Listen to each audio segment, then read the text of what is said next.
Hey, welcome to this week's episode of Topical English Vocabulary with me, Teacher Tiffany. In this week's episode, we are going to dive deeper into the topic of cultural etiquette. And I am going to teach you 5 new English vocabulary words related to the topic so that you can start speaking English fluently and with confidence like a native English speaker. Are you ready? Well then, I'm Teacher Tiffany. Let's jump right in. So once again, I am going to be teaching you 5 English vocabulary words about cultural etiquette. And we're going to start off our lesson today with this very first word. I want you to repeat after me. Adaptability. Good. Again, adaptability. Great job. All right, so what does this word adaptability actually mean? This just means the ability to adjust and thrive in different environments, especially those with diverse cultural norms. So again, you're able to adapt, you're able to thrive, you're able to do well in different environments. For example, you know that I was a teacher in South Korea for about 10 years. And Korean culture is very opposite. When it comes to American culture, Korean culture is very opposite from American culture. But I had to adapt. I had to operate in that environment in ways that I was not used to. For example, in Korea, you take your shoes off when you walk into a home or when you walk into a place where people kind of are lounging around, right? Not an office building. But normally you're home, you take your shoes off. Now, fast forward, I still do that right now. But when I first went to Korea, I didn't. I had to adapt. Once again, the ability to adjust and thrive. I did well in Korea. I enjoyed my time there. So I adapted. You got it? Excellent. So when it comes to adaptability, I want us to look at 3 example sentences, all right? The very first example sentence is, number 1, successful expatriates. Once again, we're going to do it one more time. Here we go. Successful expatriates often possess a high level of adaptability, allowing them to assimilate seamlessly into new cultures. Similar to what I just said about my time living in South Korea for about 10 years. So once again, successful expatriates often possess a high level of adaptability, allowing them to assimilate seamlessly into new cultures. They're able to adapt. They're able to thrive in different environments. They go with the flow. All right, let's check out the second example sentence. Language learners demonstrate adaptability when they can switch between formal and informal speech appropriately. Once again, language learners demonstrate adaptability when they can switch between formal and informal speech appropriately. In other words, when you can go from professional English to slang. Now, you've heard me in many other lessons, right? On my main YouTube channel, Speak English with Tiffany. You've heard me teach you slang terms. And you've also heard me teach you business terms, business vocabulary, business idioms.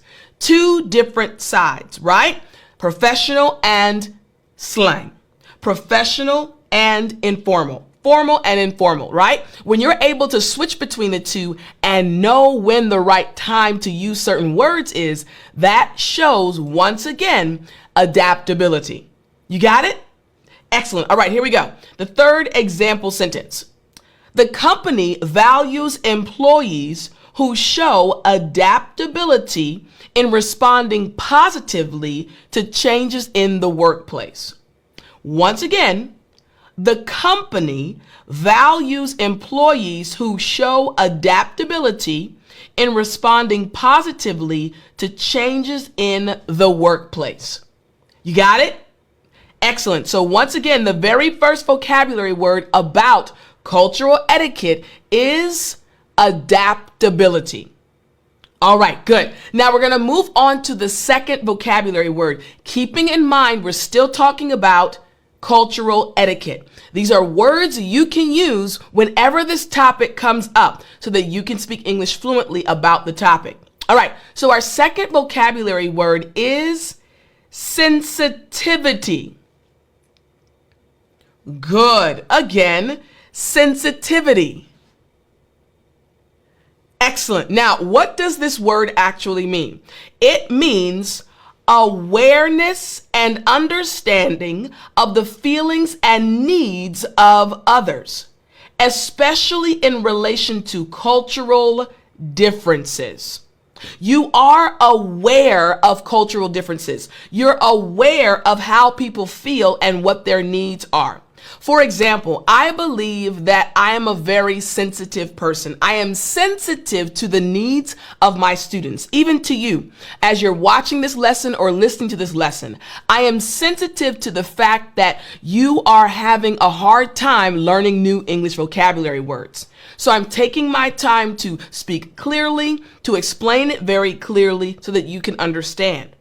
I also had the opportunity to live overseas, which gave me the ability to adapt. We just learned adaptability, and also be aware of different cultural norms or things that people do differently so that I can be sensitive and not offend anyone. Make sense? All right, so again, in English, we say sensitivity. So let's check out some example sentences. Here's the first example sentence. Cross-cultural sensitivity is crucial for effective communication in a globalized workplace. Once again, cross-cultural sensitivity is crucial for effective communication in a globalized workplace. Let's move on to the second sentence. Showing sensitivity to dietary restrictions is essential when hosting guests from diverse cultural backgrounds. In other words, you might invite people over. One of them might be Muslim. One of them might be an individual who can't eat seafood or who has an allergy to cheese. You have to be sensitive. You have to think of others. Sensitivity. So once again, showing sensitivity to dietary restrictions is essential when hosting guests from diverse cultural backgrounds. All right? Sentence number 3. Teachers need to exhibit sensitivity to students' cultural backgrounds to create an inclusive learning environment. Once again, teachers need to exhibit sensitivity to students' cultural backgrounds to create an inclusive learning environment. You got it? Excellent. All right. So again, our second vocabulary word is sensitivity.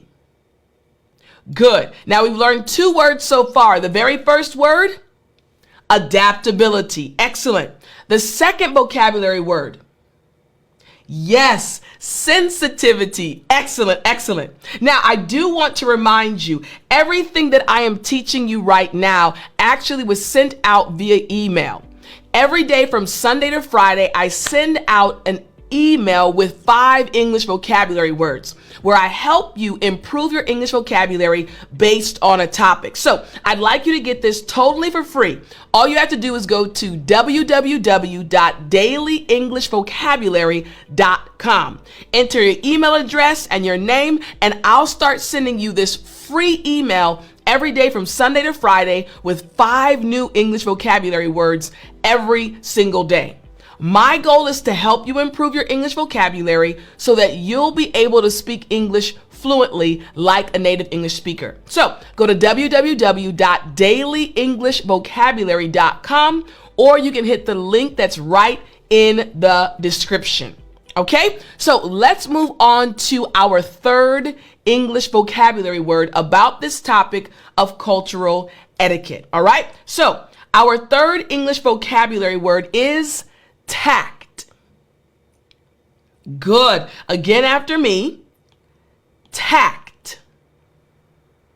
Great job. A very short word, but this is a word that we use very often in English. So the word tact It just means skill and sensitivity in dealing with others or with difficult issues without causing offense, without hurting someone's feelings. You deal with challenging situations in a very wise manner. For example, I have thousands of students. Again, I have the Speak English with Tiffany Academy. You might actually be one of my students. If so, hey fam. If not, please join us. Go to www.speakenglishwithtiffanyacademy.com or you get the link in the description. But my point is, my students come from very different backgrounds, from all over the world. They're from countries all over the world. So when I speak to them individually, whenever we have a meeting, if I have to speak to them individually, I have to be sensitive. I need to use tact. I need to make sure I am speaking to them in a way that will not cause issues, in a way that will not offend them. I have to use tact. I have to use wisdom in the words that I speak. Make sense? All right, good. So let's check out the example sentences. Here we go. The very first example sentence. The manager handled the employee's criticism with tact, addressing concerns without undermining morale. Once again, the manager handled the employee's criticism with tact, addressing concerns without undermining morale. Here we go. Second example sentence. When discussing cultural differences, it's important to express opinions with tact to avoid unintentional offense.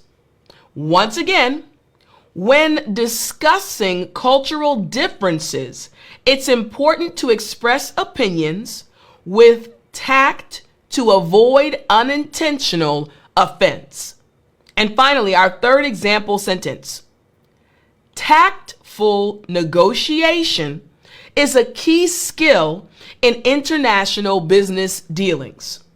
Once again, tactful negotiation is a key skill in international business dealings.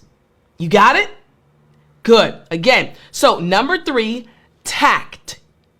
Excellent. So we have 3 words so far dealing with our topic for today, cultural etiquette. Our very first word was, yes, adaptability. I hope you're taking notes. Our second word, sensitivity. And our third word we just learned, tact. Excellent. All right. Now we're going to move on to word number 4, the fourth word about cultural etiquette. After me, customary. Good. Again, customary. Excellent. All right. This word customary, it just means according to the customs or usual practices of a particular society or group. According to the custom or usual practices. What do people in this culture normally do? What are their normal behaviors? What is customary? What is normally done in this culture? Makes sense? All right. For example, as an American, in American culture, it is customary to say hello to someone, even if they are a stranger, when you see them while you're walking on the street. That is customary. All right. Let's check out some example sentences. Here we go. The very first example sentence. In some cultures, it is customary to bow as a sign of respect when greeting someone. This is actually true about Korean culture. In Korean culture, instead of shaking hands, you normally bow when you're greeting someone. So once again, in some cultures, it is customary to bow as a sign of respect when greeting someone. All right. Second example sentence. Wearing traditional attire is customary during festive celebrations in many societies. Once again, wearing traditional attire is customary during festive celebrations in many societies.